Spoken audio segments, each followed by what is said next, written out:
I want to thank all of these incredible leaders for joining us today. Bishop, thank you for hosting us, bringing us together.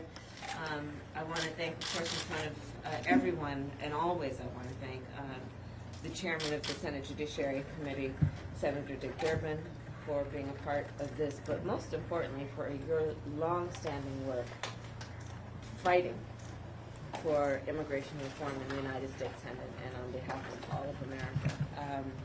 Congresswoman, thank you for inviting us to your district and for your work always in D.C. and everywhere, requiring that everyone understands what is happening here, and you've been a national leader in that regard. Secretary Mayorkas, it has been wonderful to be with you today, and thank you for all of the innovation and the incredible work that you've been doing in such a short time with DHS.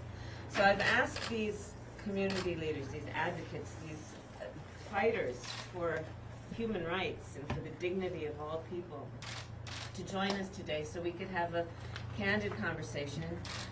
Many of you are aware that the President has asked me to focus on the issues of the root causes of migration to the United States, and your work has been the work on the ground, tireless work, heartfelt work, and I know you've seen so much, and so we're going to have a candid conversation about what you see as being the reasons that people arrive here and anything else you'd like to discuss.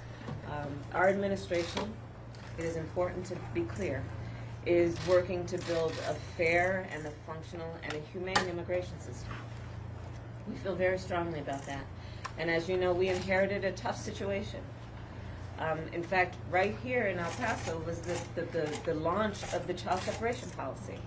You saw it as it rolled out on the ground in real time. We have looked at a system where people have been housed in inhumane conditions over the last many years. An asylum system that has been broken and that needs to be reconstructed. And in 5 months, we've made progress, but there's still much more work to be done. But we've made progress. Family reunifications, and the Secretary can talk about that, incredible work that we've seen that he has helped facilitate by expediting the processing at the border. Asylum determinations, and of course improvements in the facilities conditions. We've also made progress in addressing the root causes. As you know, I traveled to Guatemala and Mexico in the last couple of weeks and met with the presidents of both Guatemala and Mexico to talk about our concern and our interest, recognizing that we are all neighbors in the Western Hemisphere. And just as if you go into any community, what's going on with your neighbor will affect you. And that is the approach that we have taken coming out of the bilateral meeting that we had in Guatemala. We created a first ever task force that is focused on corruption. I've met with civil society within Guatemala so they could also candidly share with me their concerns. We also created a Young Women's Empowerment Initiative that I'm very excited about. And for obvious reasons, probably we all know why this is an important venture.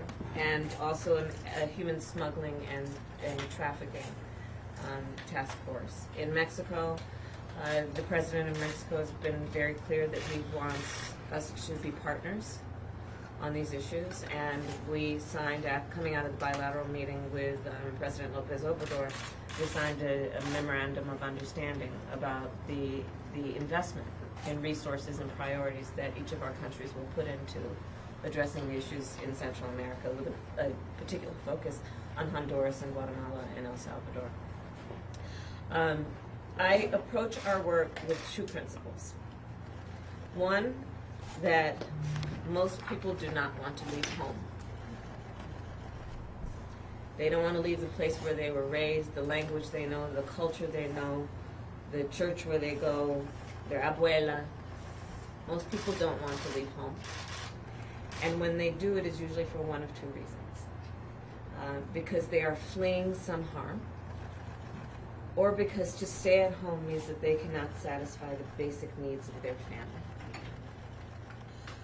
I approach our work with that principle and another principle, which is, and I hope this does not sound trite or corny, that we have the capacity to give people hope and a belief that help is on the way.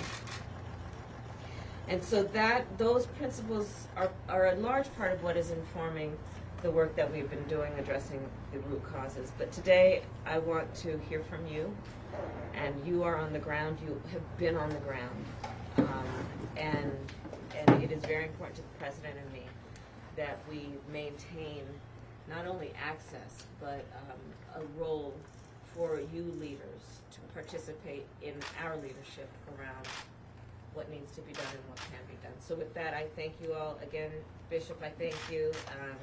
If you don't mind me quoting scripture, Go for it. do justice, love mercy, walk humbly with your God. So that is a lot of what informs our work. And of course that crosses many faiths. And let that guide us with our work.